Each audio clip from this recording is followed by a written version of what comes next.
Good day.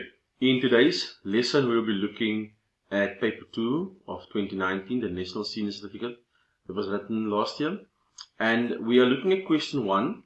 And given to us is a table with values. And important, you first obviously have to read your instructions very carefully because you need to understand what data is given to you.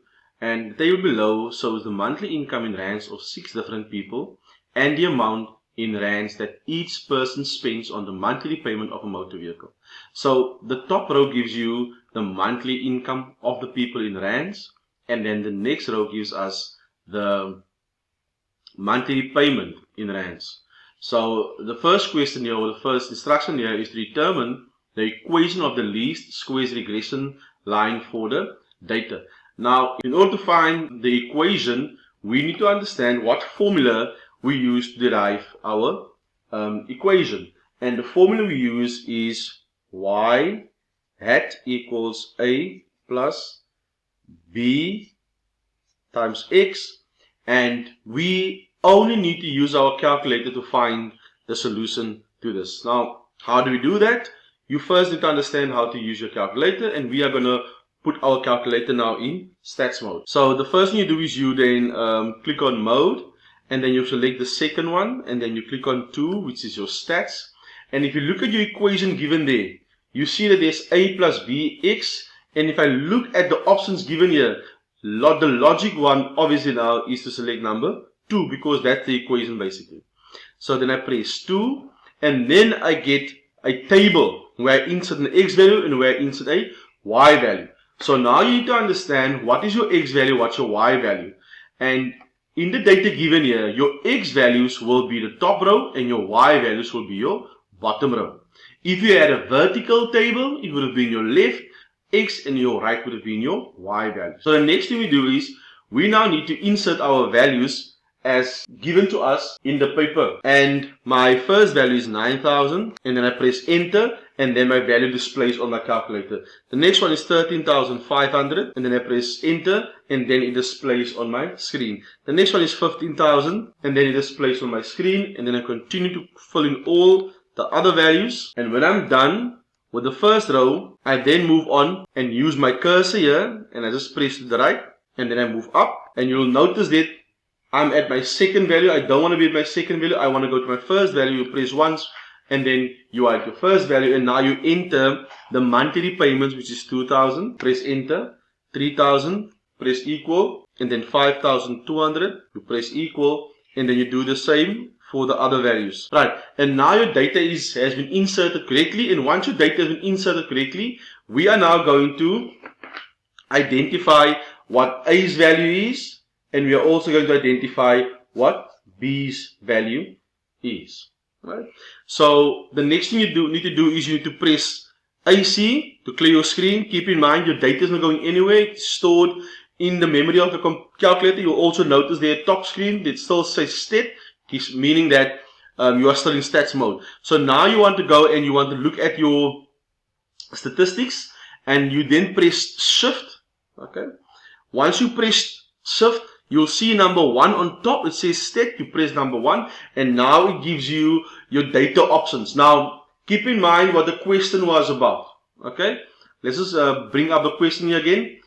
Determine the equation of the least squares regression. Now the word regression, please keep that in mind, and I want to point your attention to the calculator screen. Do you see something familiar there? Yes. Number 5 is REG, which stands for regression. You press that button, and there is all your values given to you. So you can now go and select which values you would like to display. We are looking for A and B, so I'm going to press 1. So my A value is then negative 146,875. So that is my A value. So now I want to check my B value. Again, I press shift, I press stat again. It gives me my data options again. So I press number 5 again, and I'm looking for B now. So I'm pressing number 2 because number 2 corresponds with B, and then B's value will then be 0,4052, etc, etc, etc. Right? So the next thing you would like to do is you would like to give more or less the accurate value here. So then we say this is then more or less equal to minus 1946,88, and this is more or less 0,41. Okay, so now I have my A value, and I also now have my B value. All I need to do now is to take those two values and I need to substitute these values into my equation, and then I will get my answer. Okay, so let's do that. So my answer for 1.1 will then be y hat equals A minus 1946,88 plus B's value is 0.41x, and that is your equation. Now here's the question, where are you going to get marks? You are going to get marks for that, and that, and this will give you 3 marks. And you score these 3 marks by just using your calculator. So let's look at number 1.2. So 1.2, if a person earns 14,000 Rand per month. Now keep in mind, the income was our X values. Predict the monthly repayment that the person could make towards a motor vehicle. So if the person earns 14,000 Rand, it means that we are going to use the same line regression, because this is relevant to all the data in the set. So basically all we have to do here is to substitute 14,000 Rand into our X, and the monthly payment will more or less be 3,793.12 cents.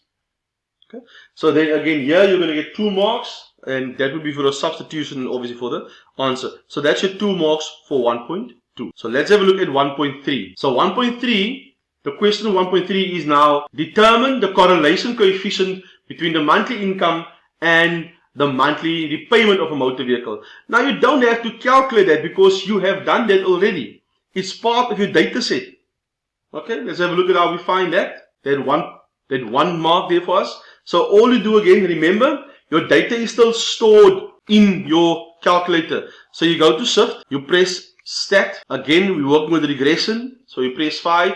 And we are looking for R, which is the correlation coefficient. So that's number 3. You press number 3 and your answer there is 0.95 more or less.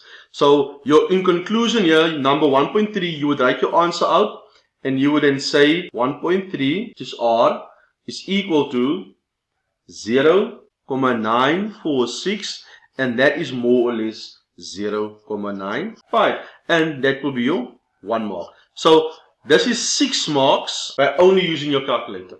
Okay, let's have a look at the next question. Right, so let's have a look at 1.4. Given here, they say a person who earns 18,000 Rand per month has to decide whether to spend 9,000 Rand as a monthly repayment of a motor vehicle or not. If the above information is true, representation of the population data, which of the following would the person most likely decide on? Now, before you jump to conclusions, take the person's salary and put it in the formula. Now, if you take this person's salary and you put it in the formula, now that's our formula. So you will take that 18,000 Rand and you will put it in the position of 14,000 Rand, and then you calculate and see what that person's repayment should look like. So if you calculate that correctly, you'll see that that answer will be 5,433.12. So now you have an indication of what that person can more or less spend, okay, according to the regression line. Now they're asking you the question, if the above information is a true representation of population data, which of the following would the person most likely decide on? Now, clearly the person can afford 5,433 Rand and 12 cents. So what does that tell us about 9,000 Rand as a possible payment on the vehicle? The clear advice to give this person is not to spend 9,000 Rand per month, because the point 18,000 and 9,000 lies very far from the least regression line. So your answer here would be D. So you can write out D or you can write out the answer, because they don't say here you must choose the correct letter or you must write out the answer. You can write either D or that, and therefore your answer will be D, and you'll get 2 marks for D. So all of this would then be at 6 plus the 2, so you would then get 8 marks from using your calculator, and a little bit of interpretation on question 1.2.